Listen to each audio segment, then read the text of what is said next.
Welcome to GG அடுப்பங்கரை. இன்றைக்கி நம்ம காளான் பிரியாணி செய்யலாம். அந்த காளான் பிரியாணிக்கு தேவையான பிரியாணி மசால் எப்படி செய்யறதுன்னு பார்க்கலாம். இப்போ தாளிக்கிறதுக்கு பார்த்திங்கன்னா சின்ன வெங்காயம் கட் பண்ணி வச்சுக்கோங்க, 2 தக்காளி, ஒரு பச்சை மிளகாய், கொஞ்சம் புதினா தழை. தாளிக்கும் போது எண்ணெயில் பட்டை, கிராம்பு, அன்னாசி மொக்கு, ரோஜா மொக்கு, பிரிஞ்சி இலை இதையெல்லாம் அரைக்காமல் நம்ம அப்படியே போடலாம். அது நிறையா செய்யும்போது தான், ஒரு 50-100 பேர் செய்யும்போது மசாலா அரைச்சி போட்டால் டேஸ்ட்டாக இருக்கும். கொஞ்சமாக செய்யும்போது இந்த மாதிரி தாளித்து போட்டிங்கனாலே நல்லாயிருக்கும். அரைக்கிறதுக்கு பார்த்திங்கன்னா பூண்டு, இஞ்சி, சின்ன வெங்காயம், அதோடு அரைக்க வரமிளகாய், கொஞ்சம் சோம்பு.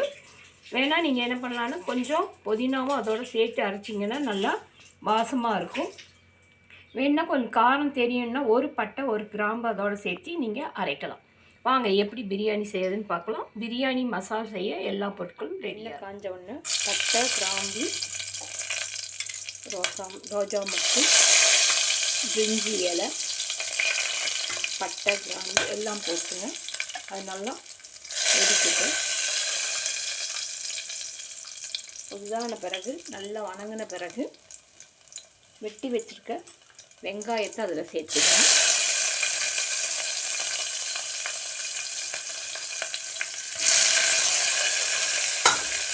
வெங்காயம் நல்லா செவக்கணும். வெங்காயத்தை நல்லா வணக்கி விடுங்க.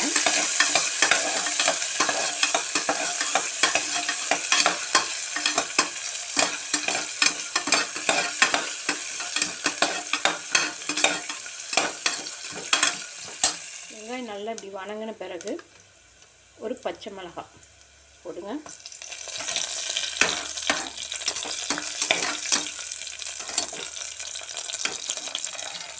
அப்புறம் கொஞ்சம் புதினா தழை. அதெல்லாம் எண்ணெயில் நல்லா வணங்கினாலும் அந்த டேஸ்ட் கிடைக்கும். அதோட இந்த வெட்டி வச்சுருக்கிற தக்காளி பழம் அதையும் போட்டுருங்க. போட்டு நல்லா இது நல்லா வணங்கணும். வெங்காயம் எல்லாம் தக்காளி நல்லா வணங்கின பிறகு இந்த மசால் அரைச்சி வச்சுருக்கிற மசால் வெங்காயம், பூண்டு, இஞ்சி, வரமிளகாய், சோம்பு இதெல்லாம் அரைச்சி வச்ச மசாலா இதில் ஊற்றிடுங்க. அதோட புதினா கூட நீங்கள் சேர்த்து அரைக்கலாம், டேஸ்ட்டாக இருக்கும். இதை போட்டு நல்லா வணங்கணும். இந்த பச்சை வாசம் போகணும். பூண்டு இஞ்சியோட இந்த வாசம் போகிற வரையும் நல்லா லைட்டாக வணங்கிக்கோங்க.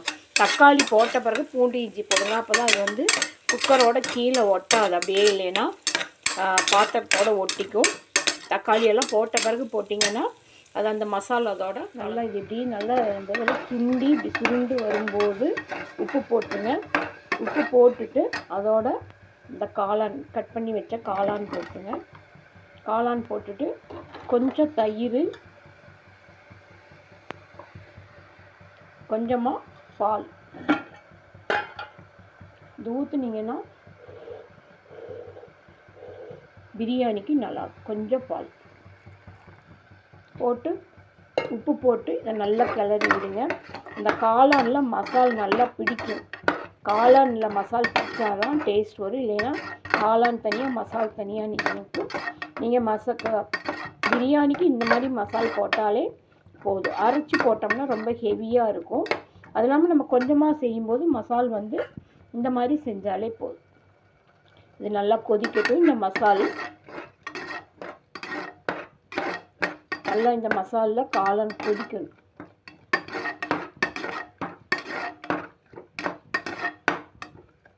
நல்லா இது கொதித்து வரும்போது 1 டம்ளர் அரிசிக்கு 2 டம்ளர் தண்ணி, இந்த மாதிரி 2 டம்ளர் தண்ணி ஊற்றி உப்பு வந்து கொஞ்சம் கரிக்கிற மாதிரி போட்டு கொதிக்க விடுங்க. இது நல்லா கொதித்தாதான் காளானில் அந்த உப்பு மசால் எல்லாம் இறங்கும்.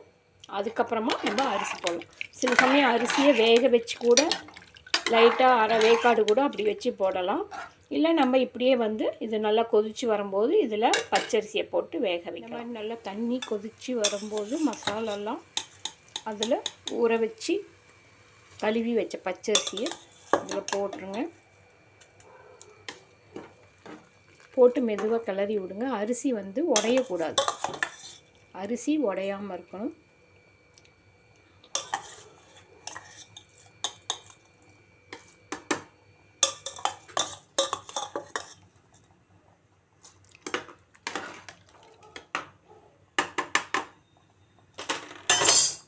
வரும்போது குக்கர் மூடி போட்டு விசில் 4 விசில் விட்டிங்கன்னா போதும், உங்களுக்கு சுவையான காளான் பிரியாணி ரெடி. எலுமிச்சம்பழம் நல்லா பிழிஞ்சு விடுங்க. கொத்தமல்லி தழை போட்டு எலுமிச்சம்பழம் பிழிஞ்சு விட்டுட்டு அது ஒரு கிளறிடுங்க. பிரியாணி கிளறி மறுபடியும் ஒரு 2 நிமிஷம் மூடி வச்சிட்டிங்கன்னா அந்த பிரியாணி டேஸ்ட்டு நல்லா வரும்.